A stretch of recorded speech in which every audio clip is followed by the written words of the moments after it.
an Unspoiled Network podcast.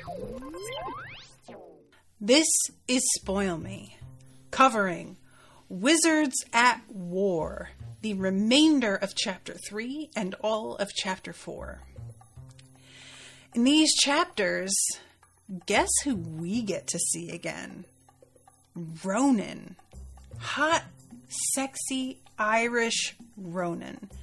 And look, I know that he's like a teenager in these books, but in my mind, he's like 28 and just like smoking. Welcome to Spoil Me.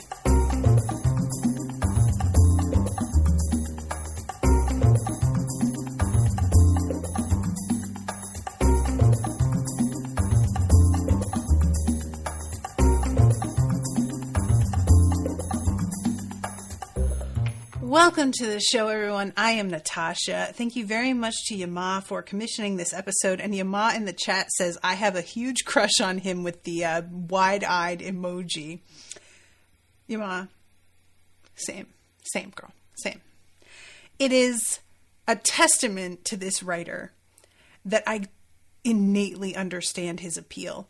This is something that is so hard to do, and I don't think that people truly appreciate this. Writing a love interest that the readers definitely understand why a character is into them. I can't get over how many romance novels, or just straight up like cozy mysteries that have a love interest angle, fail miserably at this. Like, you just don't give a shit. It's not even don't give a shit. It's actively dislike sometimes, you know? And occasionally that's just because the author has misplaced priorities on what's important in masculinity and it's super gross. But sometimes it's just because, like, they want to make the guy so good, in quotes, that it's boring. They don't know how to give him a personality and also have him be a decent guy, which I feel like actually says a lot about our society.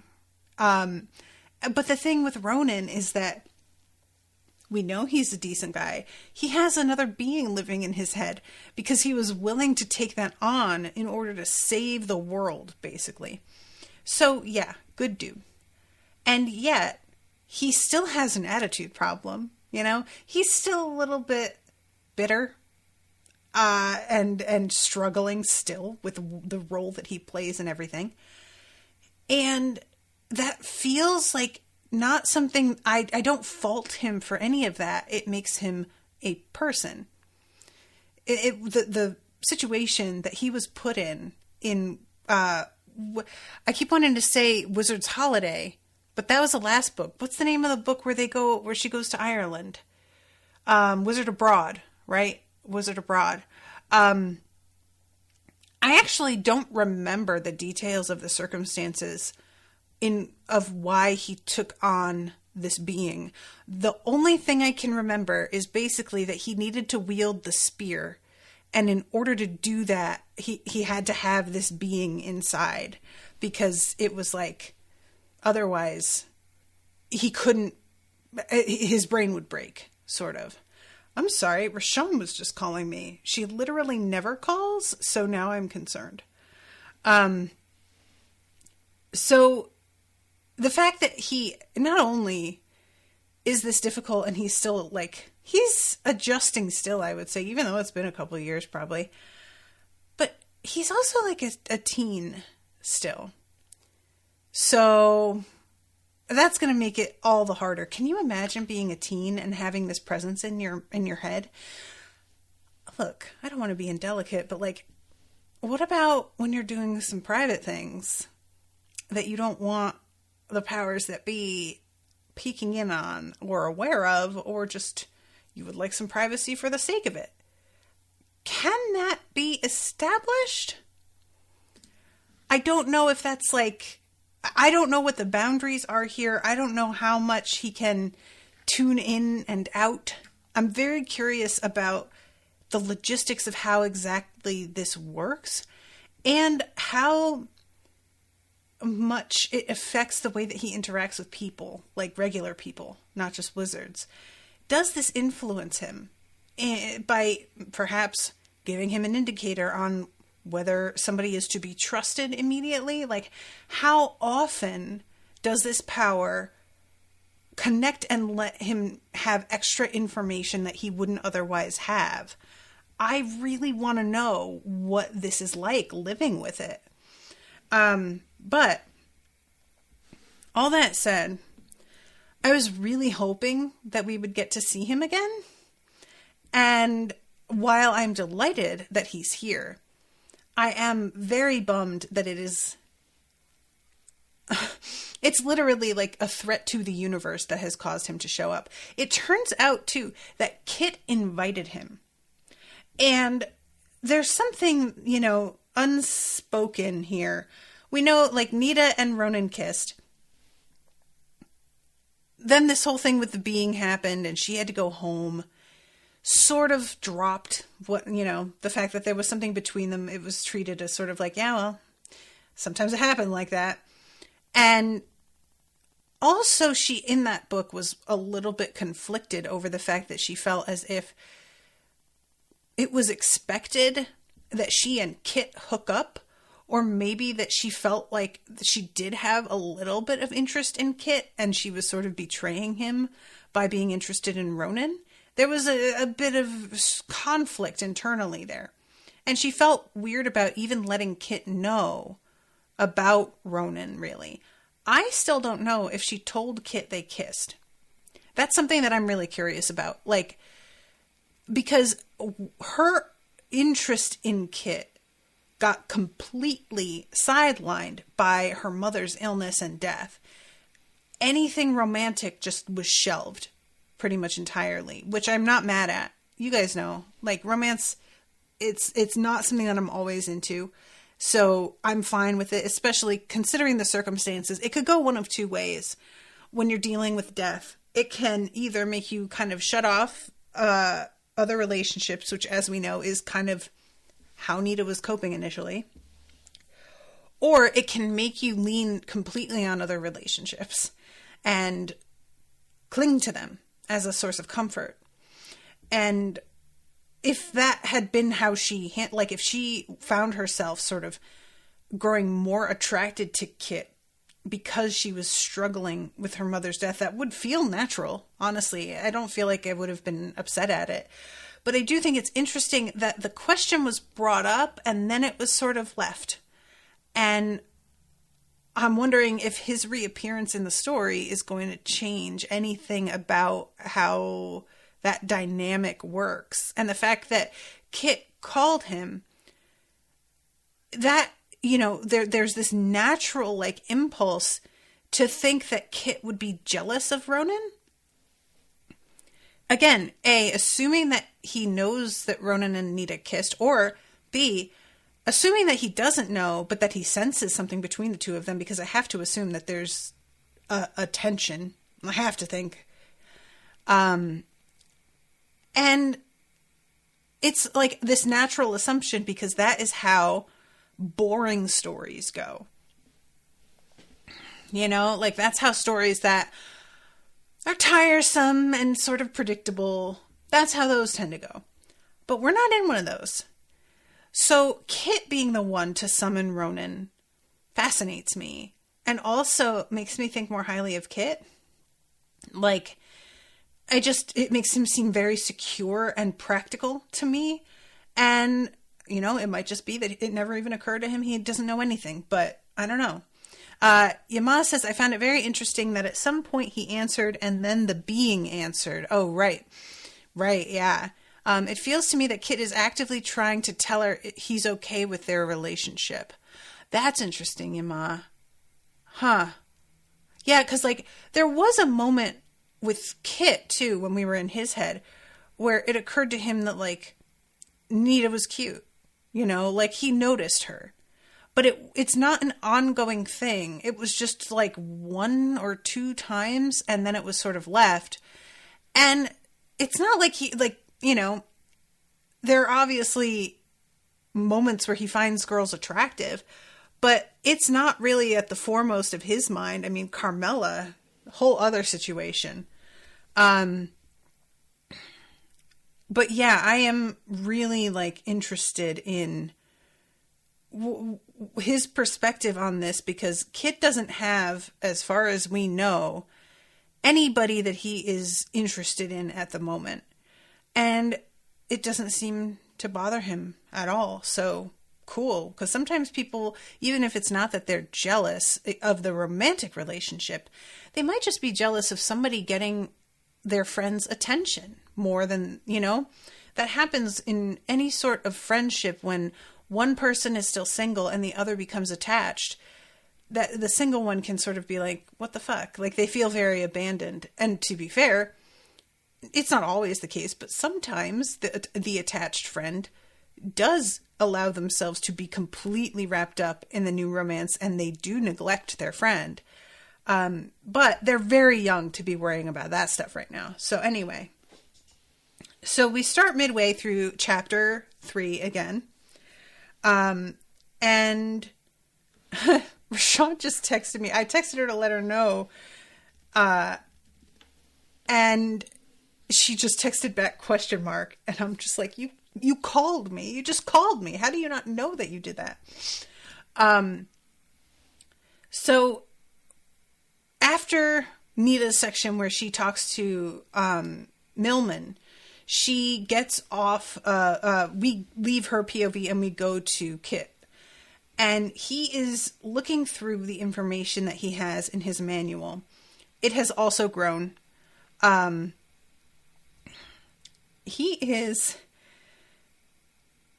this moment, and I kind of love this. Look, guys, I'm just going to be like a fucking Carmela stan forever. That said, I don't agree with her fucking attitude later. But you know, I love her. Like, what is not to love? She's great. He is like annoyed about the fact that she is having basically a FaceTime conversation is the vibe. Like, she's Zooming with somebody, an alien. They're talking about Grenfellsing. And he asks her what it is, because we've heard this word before. This was in the last book, and it seemed pretty clear to me that it was sex. And he asks what it is, and she says it's kind of like emphosing, but with chocolate. What? As we find out later, aliens love chocolate. So that's why they're coming to Earth. And when they abduct people, it's just because people have chocolate on them. They come to like get cocoa plants, and then they like genetically adapt them so that they can be consumed by somebody with their particular like biological system. This is so stupid, and I don't care. I think it's so funny. It's honestly, it's like so goofy. It feels like something that would be in like Hitchhiker's Guide. You know what I mean? Not to throw slander on that, because I love that book, but and it just feels like the tone of it is just so different from these books, because there's not a lot of humor in these books, honestly. So it is like every time that happens, it feels a little bit like, oh, okay, this is what we're doing. But yeah, it's fun because she is able to like use the speech, and so she's connecting with alien races. But because she's not constantly distracted by the end of the world or helping a planet to ascend to a higher state of being and evolve, or stopping the Fomor from breaking in from a parallel reality and taking over Ireland and eventually the world, she has the time to just chill and Zoom with aliens and learn about them in a way that our friends don't really have that leisure time. So she knows things that it's not like particularly helpful as of right now. Who knows? Maybe this knowledge will come incredibly in handy later. But as of right now, it's not super helpful. And yet it's extremely interesting. And it is the kind of thing that like, it's sort of surprising that Nita and Kit haven't asked this question yet, because if you were going to the moon, if you were able to go to Mars, if you were visiting other planets, meeting other... Wouldn't one of the first things you wanted to know be, what's the deal with the alien sightings, abductions, UFO, whatever? It hasn't even, like, entered my head that they, like, haven't really inquired about that. And I think I just sort of put that into a box in my head and was just like, well, in this universe, we're not going to acknowledge that that's a thing, you know? But it makes total sense that somebody like Carmela would be like, all right, guys, what's the fucking deal with that anyway? You know, she's so straightforward, and she does ask questions that, like, people are sort of afraid to ask, or she just puts things in a way that disarms people a little bit. So I just love that detail for her. However, later on, she assumes that she's going with them to the moon to do wizard stuff. Carmela, baby. First of all, you really don't want to be a part of this. Like, I know you think you do. But I wish that Kit shared more with her. And I don't mean right now, because there's no time. But I mean, in general, I wish that Kit had given her a better idea how dangerous it has been. And not in a way that makes it sound exciting, but genuinely like, no, that was like, we nearly like suffocated and died, you know, various things. Because she is sort of acting as if them leaving her behind is just like straight up rude. And what it is to me is like, you're going to be underfoot, girl. You don't have anything to offer magically. No offense, but you don't. You can use the speech. That's not the same thing. So if you are out here in the midst of a total crisis with nothing to offer, and you're on the moon, which is a place that they have to constantly upkeep spells to make it breathable, somebody is going to have to babysit your ass the entire time. Somebody is going to have to constantly be factoring you in on their spell that they normally just run for themselves. And you're just going to be sucking up energy from them for no good reason other than you feel like being here, which is not good enough. It's just truly like, I think that Carmela is a smart and practical enough person that if this was explained to her, she might understand and like be cool about it. You know, I don't think she'd be happy, but she tends to have the kind of presence of mind where I feel like if you tell her your presence is going to make us weaker to the overall threat, it'll be more dangerous for us and our friends if you're there. I like to think that she would bow out gracefully and be reasonable. However, there hasn't been time, and she evidently just assumed that she could be included because she knows how to use the speech, which admittedly, the fact that she can use the speech is interesting.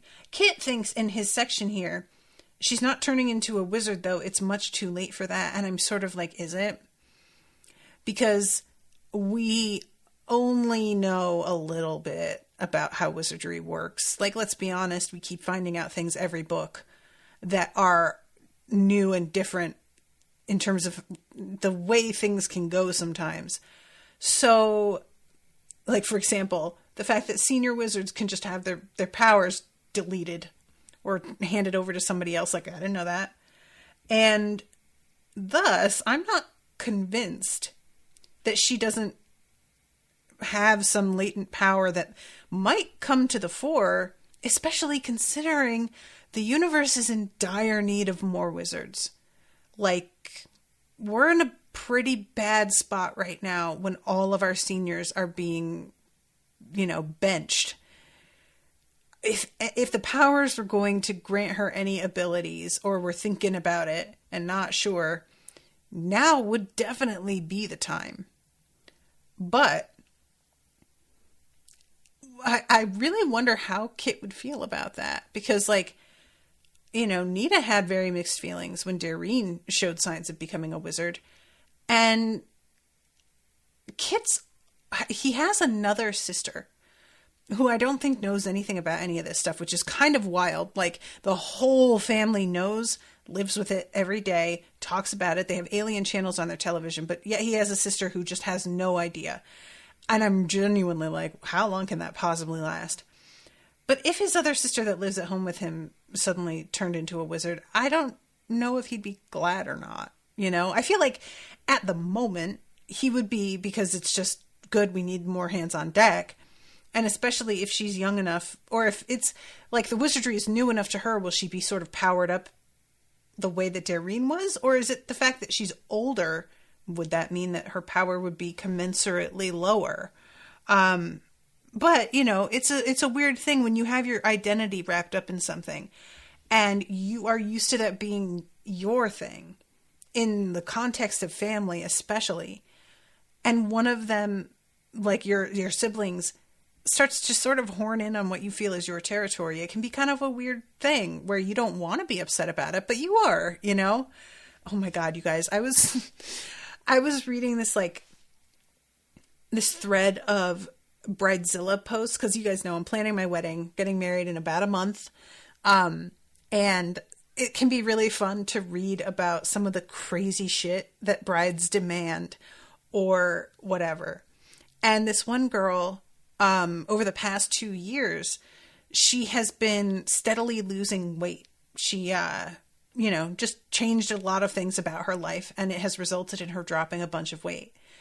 So she came home for the wedding, and her sister, who has put on a little weight in the pandemic and was used to always being the skinny sister while she was the fat sister, freaked out because she thought her sister had purposely been losing weight to upstage her at her own wedding, which is just the kind of self-centered that blows my mind.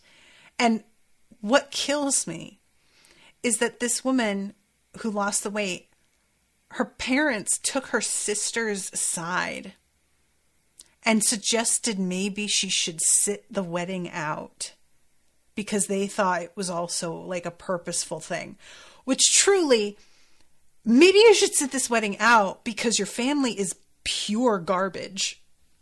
You know, maybe that's really the thing. Like, oh man. And in the comments of this, she came in and said that, like, it was often a running joke how she was the fat one. Like, it was just said that way. So they obviously suck. And good for her. But anyway, that came to mind with the idea of, like, you having something that you're territorial about and you're not even really aware of it until somebody starts to, like, come in on your turf.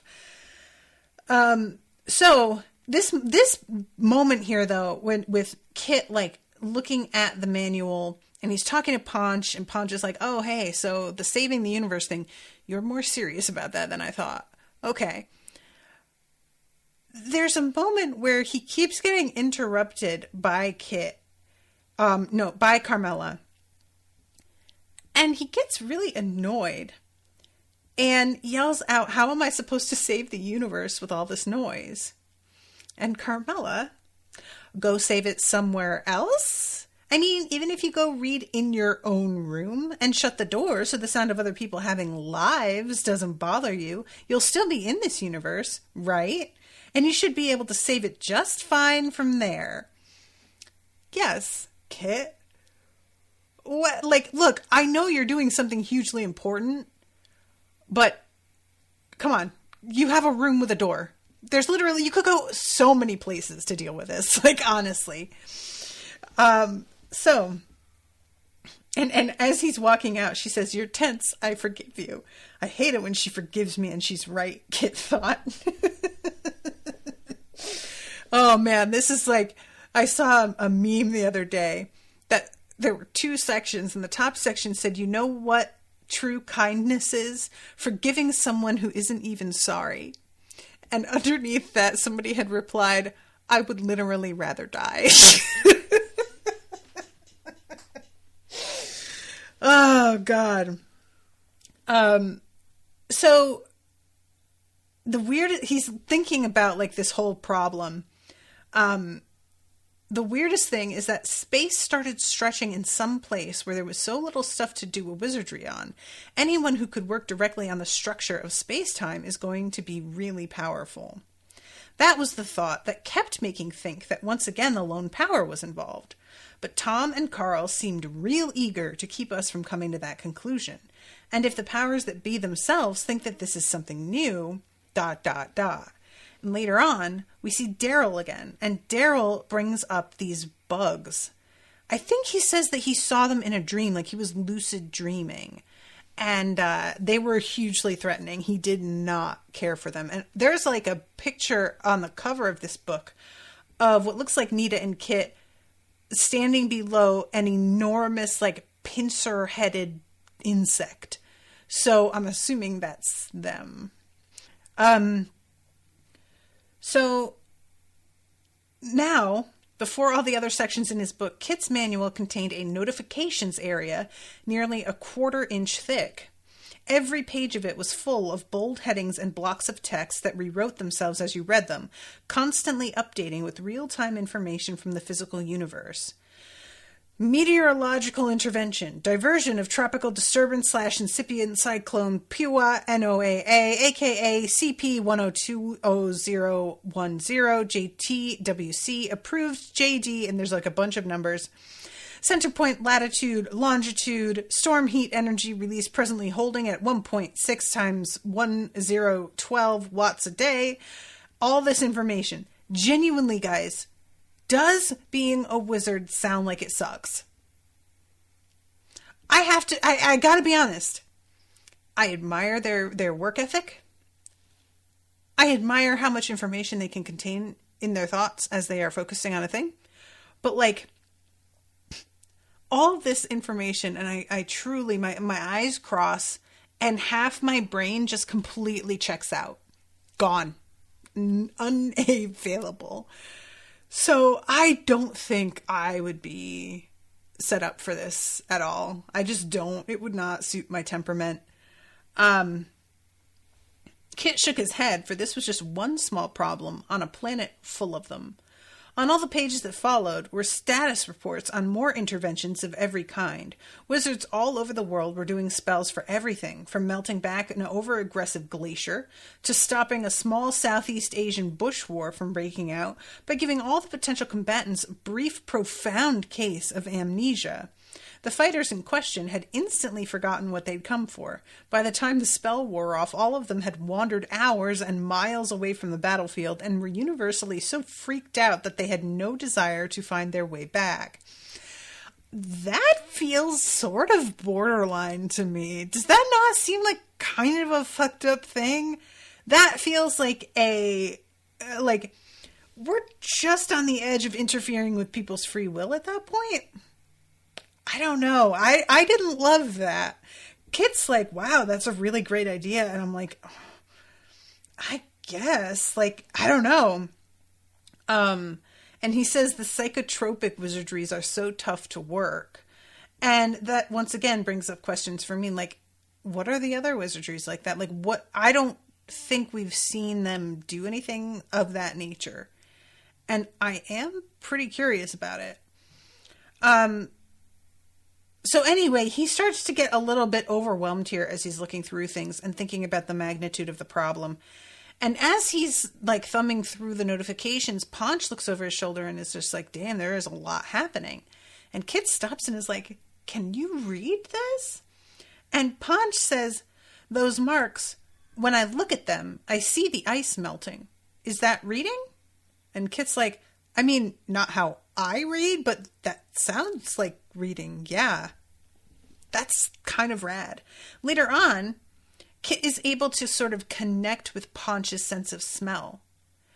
And this is the kind of thing that, when you're dealing with an entirely new sense, and not that smelling is new, but like, we don't use smelling for information nowadays the way I think it used to be used. And it's just because of our world is so much more sanitized and stuff. It's not as necessary.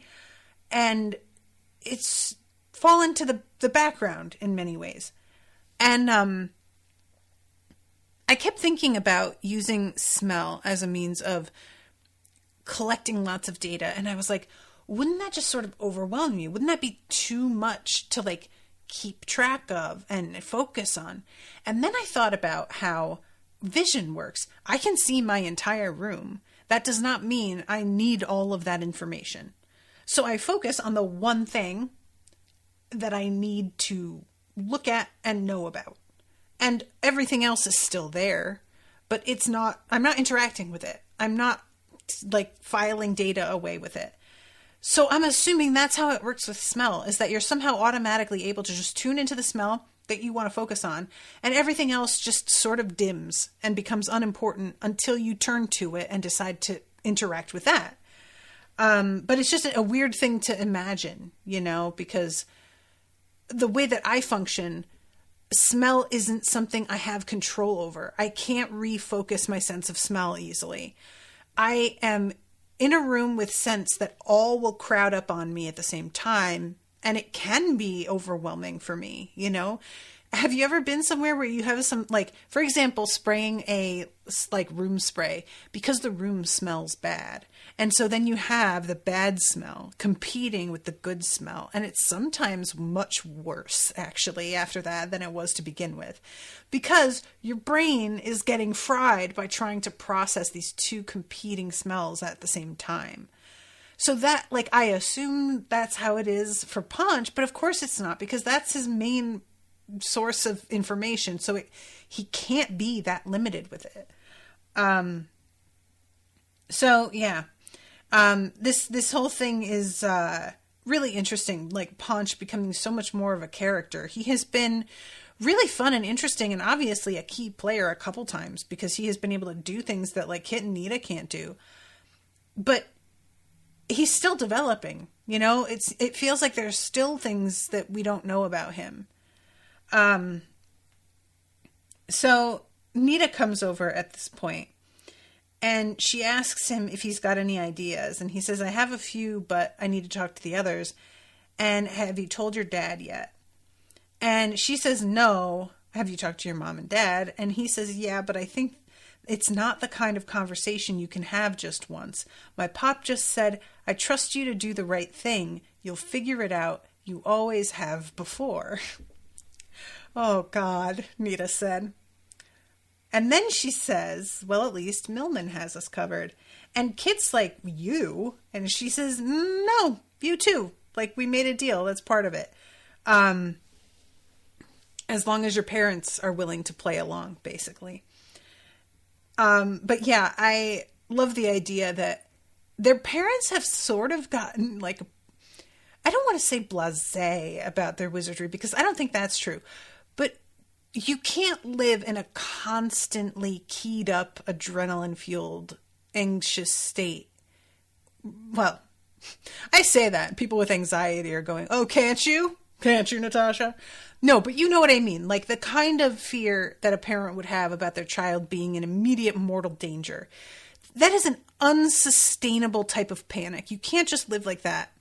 So clearly their parents, after growing accustomed to the fact that they are going to be dealing with these sorts of situations, have begun to adjust and learn to live with the knowledge that their kids do dangerous shit.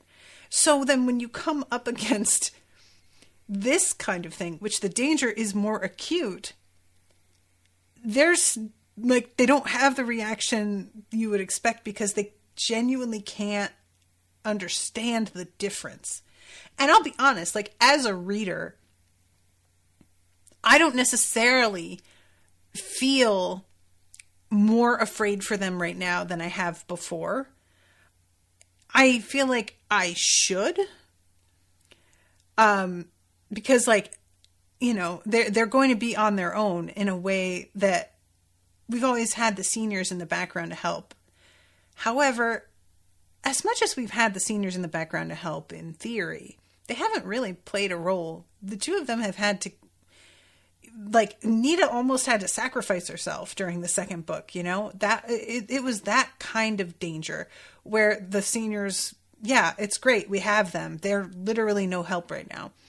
So I guess like, for me, I'm in the same place as their parents, where I'm just like, you'll figure it out, kids. You've always figured it out. You'll be fine.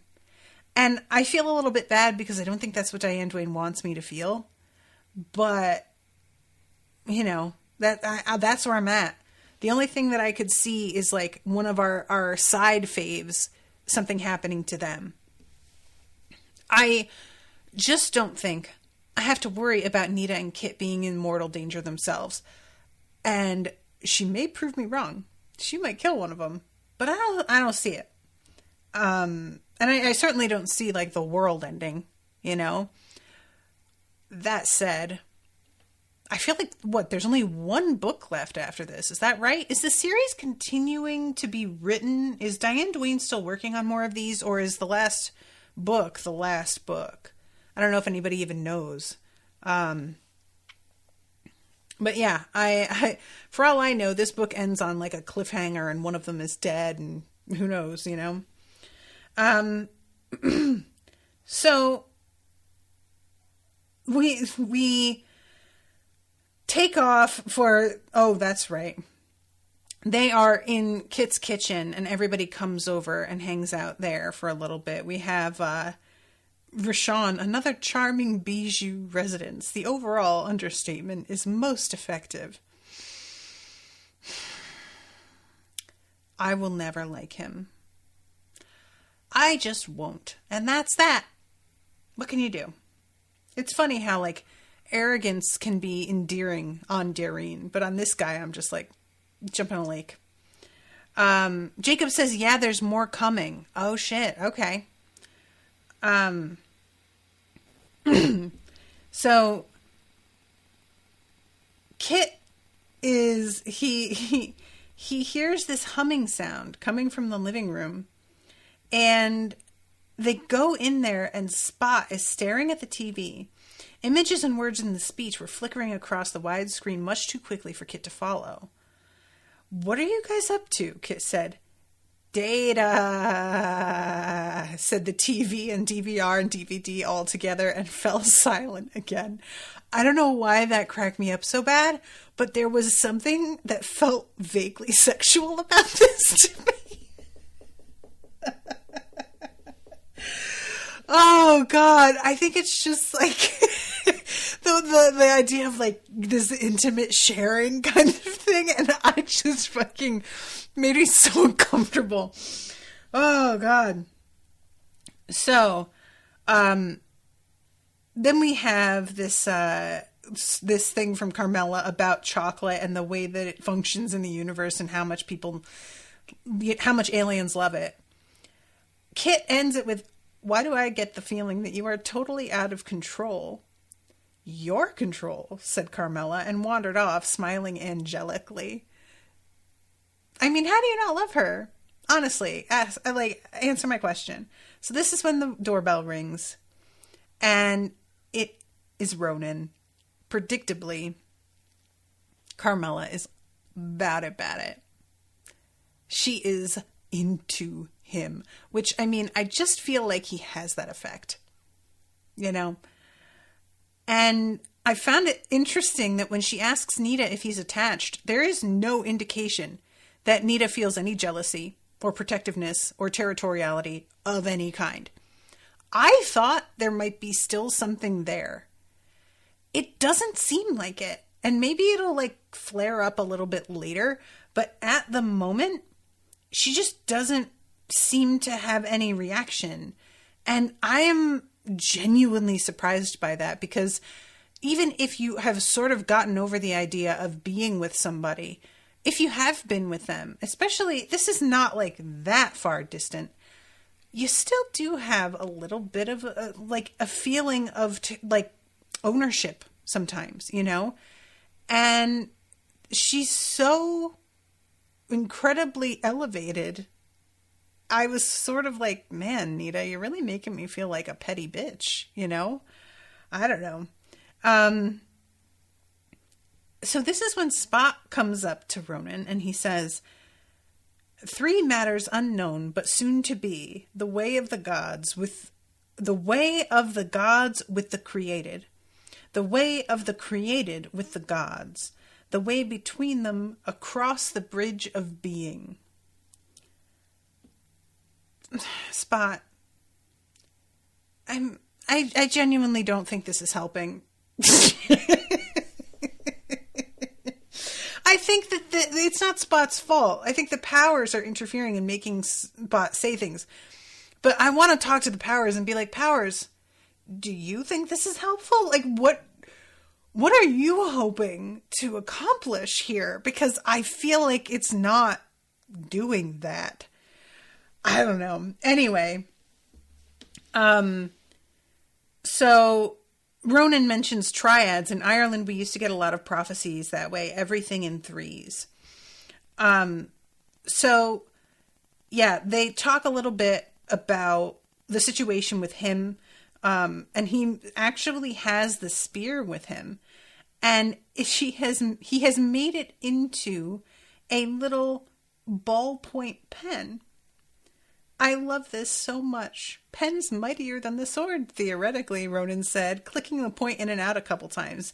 Nita got just the briefest glimpse of a spark of blindingly white fire at the tip of the ballpoint, as if its ink were lightning. Don't think I'd carry it around in its normal shape all day, do you? It's murder on people's woodwork. That's fun. I really enjoyed this, the idea of this ballpoint pen that is like a fucking force of the universe. So, let's see. Oh yeah, Ronan looked taller somehow, and Nita is thinking, well, maybe he's like it's the thing, the other in him that's sort of giving this impression, or maybe it's having a physical effect. She doesn't know. And this is when she realizes, like, Kit's not surprised, and Kit says, oh yeah, I was the one who asked him to come. And she's like, what? So...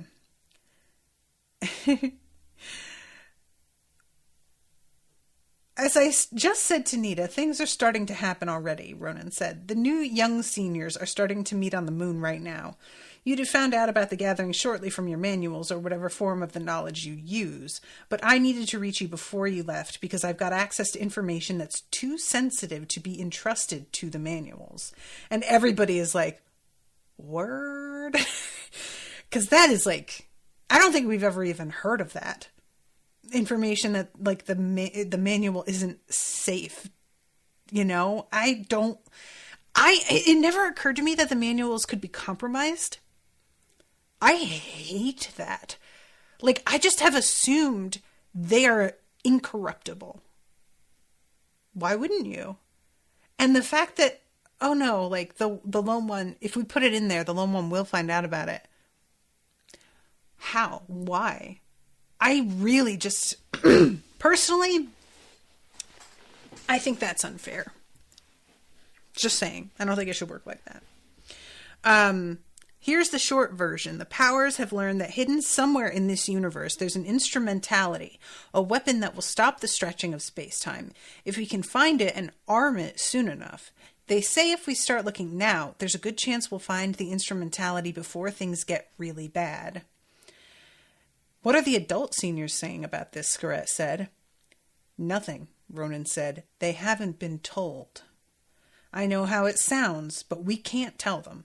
They're already losing their power. That's why the intervention failed. And that power loss means they won't be able to guard the secret from the one power who'd benefit most from learning it and sabotaging what we've got to do. This is when Carmela says, which is what? Ronan glanced sharply at her. I'm not sure you should be here. I live here, Carmela said in the speech. Get used to it. Carmela, please, please, please don't be overshadowed. I'm just saying, it would be so easy if she doesn't know enough. I feel like that she could be a real weak point for them, and I don't want to think that. Because wizards can be weak points too. But, you know, it just... I don't like it. And her wanting to be so involved, there's a part of me that's almost like, is that her anger? Or is that, you know, like, I don't know. I'm just asking questions. That's all I'm doing. So, Nita's like, why are you the one to get this news? Why didn't the powers say anything about this to Tom and Carl and the others who went out on intervention last week? Because they're the ones the lone power would expect to be given that news, Ronan said. I'm sure it was listening to their every thought. But me, I'm a failure. He smiled one of those particularly grim smiles of his as he said it, and Nita winced a little. With Ronan, it was often hard to tell whether he was being bitter because he meant it, or whether he was doing it for effect. Part of why we love him. So, if the lone one eavesdrops on me and isn't able to hear what's going on in my head terribly well, it's likely to jump to the conclusion that it's my fault. Ambivalence, the thing that makes a wizard least effective. The powers fancy me as an undercover agent. It was suggested to me that someone I knew would be able to get the search for the instrumentality started. So they only have imagery to go on, and he is going to work with Paunch, who is their finder, in order to figure out where it is. And they do basically like a stare down, which I am imagining is like a transfer of imagery information from him to Paunch.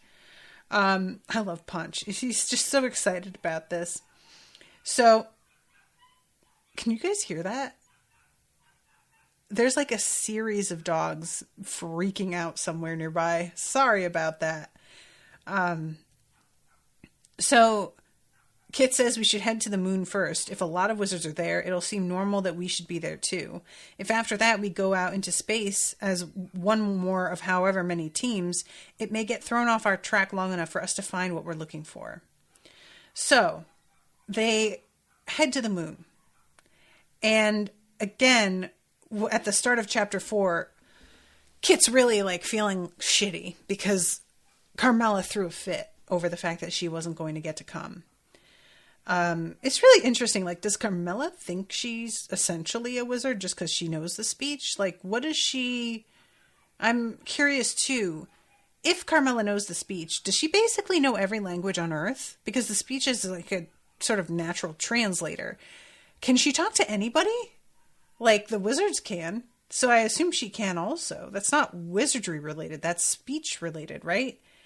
Well, that's kind of badass, honestly. So when we get to this crater, it's full of wizards. And one of the ones that we meet again is Scree, who is the whale from the second book. It was sort of sweet to see her again. And I forgot that she got made a senior really, really young and wasn't like excited about it. And as far as they can tell, all the other seniors are so much older. Scree isn't going to have her wizardry disappear on her because of her age. So she's like the only senior here that was a senior to begin with. And part of her is like, I guess that my experience before winds up being handy, but also this is kind of fucked up.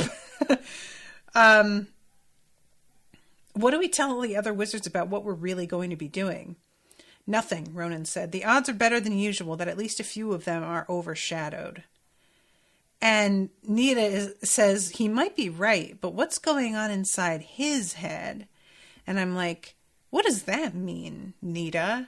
Is she worried he's overshadowed? Like, he's got a being of light and power in him. Does that preclude overshadowing, or is it just going to make it harder, or would it just cause more inner conflict? Like, I really don't know how that would affect him. I'm curious about it. So when they see Scree, it's really, I just love it so much. It's a fun thing that happens in books when you haven't seen a character in a while, but they were so key. How you feel the same way about seeing them again that you would seeing an actual friend, you know? I just sort of enjoy that effect happening. And Nita says, let's see. Oh, right. This part is when Nita lifted her right wrist and shook it. Her charm bracelet, every charm standing for a spell 9/10 ready to be used and needing only a few words worth of activation, jingled gently. Seems smart to be ready for anything on this run, she said. But you are too. She glanced up above them at the surface of Sri's force field. To a wizard's eye, it swirled with faint characters in the speech the way a bubble's surface swirls with colors. That's some spell, Nita said. It almost seemed to do that inclusion by itself. I'm not sure it didn't, Sri said. I've been calling her Scree. Apologies, Sri. I've been doing things I used to think were impossible these past few days since it all started to change. So I think that's pretty interesting. Like, not only do they have more power to do things without it costing them, they're not exhausted when they reach the moon, for example. But potentially their spells might be able to do things they didn't think they could do at all. I'm really interested in this too because of the fact that, like, seniors are meant to be less powerful than younger wizards. So or do they just find more efficient ways to use their power as they get older? Because clearly, or is it the fact that that the power has been collected and sort of concentrated in fewer wizards, and so it has more of an effect with them than it would with the seniors? I don't know. So we find out that Sri has been made wet side supervisory wizard for Earth, the whole planet, which is pretty intense. And then we have Daryl showing up. And I enjoy this reminder because Nita talks to Ronan mentally, and it's just like, hey, you're going to notice something weird about Daryl. Do not say anything about it. Because, reminder, he is one of the Abdal, and he can't know that he is one of them, or it will kill him. No pressure. Evidently, maybe Dareen tells the others, because we still have Scarrett and Philip and Rashawn here with us. So I'm assuming that they are all on the same page as well. But, what a constant danger, Like, if they didn't know what an Abdal was, and they met Daryl, and they accidentally were like, why do you seem so much stronger than usual? That doesn't feel like fair. Like, how are people to know if they haven't been given that information already? That feels like an unsustainable secret to me. I don't know. So Daryl turned back to Kit. I looked you up in the book, saw you were off joyriding halfway across the galaxy. I really enjoyed Daryl here. He is like, I feel like he seems like a real kid, and somebody who's like enjoying the weirdness of this power still, and really does like Nita and Kit, but there is still a feel to him of like this all being very new to him, which it is, And it turns out, his manual looks like an iPod. It's obviously of great interest to Dareen. She comes over and is just like, what? He pulled it open, which shouldn't have been possible, until it looked like a little book, and then opened it out again and again and yet again until it was more like a flat screen monitor than anything else, but one you could hold in your hands. Manual data started scrolling down its surface, imagery and spells together. It's got all the usual spell storage and display options, and it carries my tunes. I would love to know, if I were a wizard, what my manual would look like. It would be a planner. Oh my god, I didn't even have to think about it. It would just be a planner. Oh, I'm so boring. Fine. So 30, let's see, this is when Nita thinks about the fact that they are not tired even after coming to the moon. We're going to need that extra power because things are already happening out there, Sri said. The effects of the unnatural expansion are spreading fast. I don't suppose you're going to be staying? No, Nita said. We're outward bound in 2 different directions. Right now, we just wanted to check in and see what people up here were doing. It's all in your manuals, Sri said. Check those to see if anything comes up that has any bearing on what you're about to do. And Kit asks Daryl what he's up to, and he's like, I am very new. I have a lot of power, but I'm not sure what to do with it. And Sri's taken me under her fin. I'll be okay. I love it. And this is when he brings up the bugs. When she points out Scarrett, and she's like him? He says, no, not really. He's a nice guy. You can feel it from here. These bugs, I don't know where they are, but running into them wouldn't be fun. Our old friend owns them, body and soul. They're deadly. And I think if you hang around where they are, somebody's going to get killed. And everybody's just like, no problem. We'll definitely ignore, avoid, manage to get away from these terrible, dangerous bugs. And I'm like, y'all are acting like you are going to have control over that situation. And I don't know why you think that, but I wouldn't be so certain of it, is all I'm saying. And she winds up, Nita shares this information a little bit later with Ronan because he isn't in on this convo, I don't think. And they begin to split into their 2 groups, and Nita goes over to talk to Dareen. And Nita she says, in the meantime, listen. Yeah, I'll be careful, Dareen said. She turned away. Dareen, bitch, when are you going to learn to, not assume you know what people are going to say? You keep running into shit over that, and you keep not learning the lesson that feels very obvious to me. Girl, slow down. Listen. So this is when Nita shares the bug information with her. Dareen gave her a dry look. With all this extra power we've suddenly got, I think I can handle it. Why? I'm genuinely asking, why do you think that? We have something happening to seniors where they're completely losing their powers. You shouldn't be sure of anything. You shouldn't be casual about this at all. You shouldn't take it for granted. It won't be an issue. Somebody had a lucid dream about these things that feels like a signal that this is something you should be particularly aware of. And you're acting like this is just ancillary, superfluous information, and you low-key don't even know why Anita's telling you this. Bitch, what? Use your head. Come on. Dareen, got me so irritated here. So Scarrett is going with Nita and Kit and Ronan. Kit stood just past the boundary of Sri's force field, having detached his own. Inside it, beside him, Punch was gazing upslope. And there's a bit here where Punch is talking about how, small and fragile the earth looks, and he has never really noticed it before. Kit says it's okay. It's a point of view thing. You get used to it. And Punch says, I wonder if that's wise.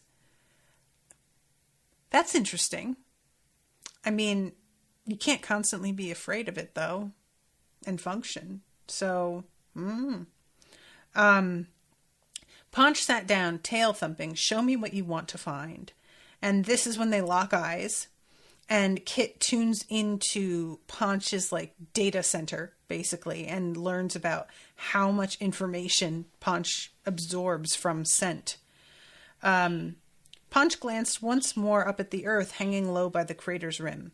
I can find what you're looking for, but we have to go closer to where it comes from and get away from where there are so many people. And Kit's like, can't you just walk us there? And Punch is like, no, I'm not making a new place. This is some place that already exists.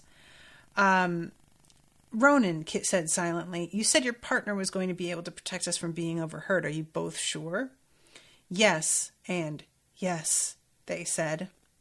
Okay, a custom world gating from here would be pretty easy for you-know-who to trace. Let's lay a false trail and go out through the crossings. Some of the wizards here will be going that way. And if Ponch's problem is that all life here and on Earth is drowning out the scent, then Rearhath B will be a good place for him to try again. Their population's a lot smaller. And they ask if that sounds good to Paunch. He seems good with it. I love Paunch saying, blue food, yay! So Nita came up behind Kit, and she glanced the way Kit was looking. Got a problem? I don't know. Does Ronan seem kind of abrupt to you sometimes? Nita laughed silently. More like always? But more now than before. Probably something to do with his passenger. I guess so. Look, we should think about where we're going and how. See, this is what makes me go, okay, is Ronan what he seems to be? Like, this got me paranoid. I'm not going to lie. Did anyone else meet us here? No. Then who's that?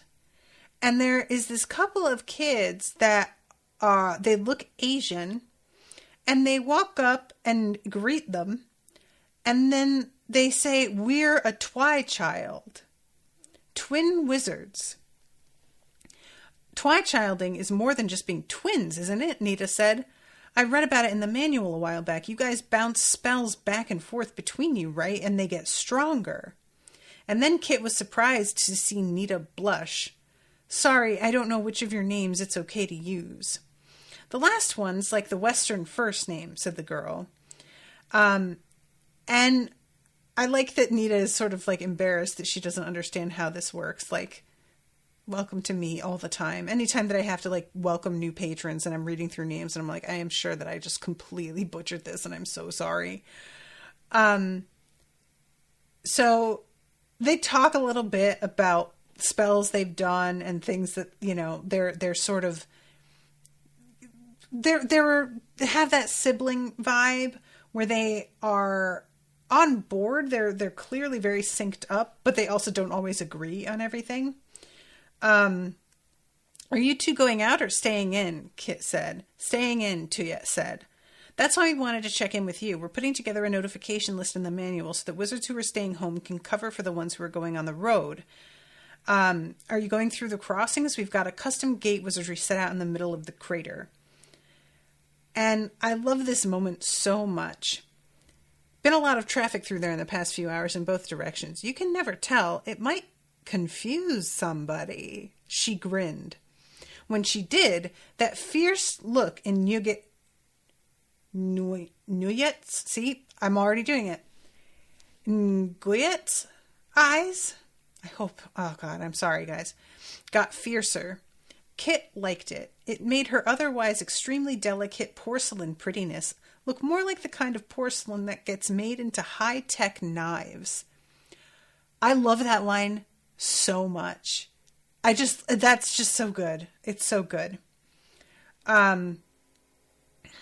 So they wave goodbye and take off. And Kit and Nita talk a little bit about how weird that was. And Nita's like, well, but if they were like that their whole lives, maybe we're the ones who seem sort of weird to them. And Scarrett starts to rattle off the coordinates to go to his planet. Kit at this point is looking at Earth and just sort of worried that like this is going to be the last time he sets eyes on it again and has to talk himself out of thinking like that. The things you thought you could always depend on aren't dependable anymore. Maybe it's smarter not to take anything for granted right now. Kit swallowed as the glow of the working as the glow of the working world-gating wizardry rose all around them like a burning mist, beginning to obscure the view. See you later, he said silently to the fading earth, and hoped very much, as they all vanished, that he would. And that is the end of Chapter 4. So yeah, I'm really into this. This is fun. Bringing the gang all back together, all these people, and a Twi-child, which, like, I don't remember anything about that, but seems interesting. Like, we're going to get to see a new thing. That, again, like, we don't know everything that wizardry can do. So this adds a whole other thing to the mix. I'm into it. All right, so I have to wrap up, but thank you very much to Yama for commissioning this episode and hanging out in the chat. Thank you, Jacob, again for breaking this up so that I know where to stop reading. Really appreciate it. And I will be seeing you guys soon with a new episode. Until then, toodaloo, motherfuckers.